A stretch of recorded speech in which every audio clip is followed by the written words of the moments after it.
manzon Allah mutum ne mai daraja kuma mai falala kuma mutum ne mai albarka,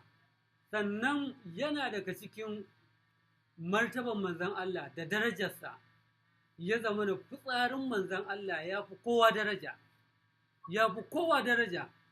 ya zo a cikin sahihin hadisi,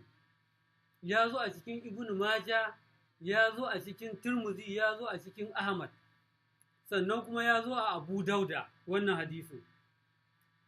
Manzon Allah ya fitsari da daddare, a ƙoƙo ya sa a ƙarƙashin gado, da safe ya kirawo Barira, baiwarsa ce, ya ce ki je ƙarƙashin gado ki ɗauko fitsari ki zubar. Da ta ɗauko ya ta durƙusa ta shanye shi, ya ta zo gaban manzon Allah, ya ce ina fitsari, ya ta ce ya Rasulallah na shanye, ya ce ki je aljanna ta tabbata a gare ki,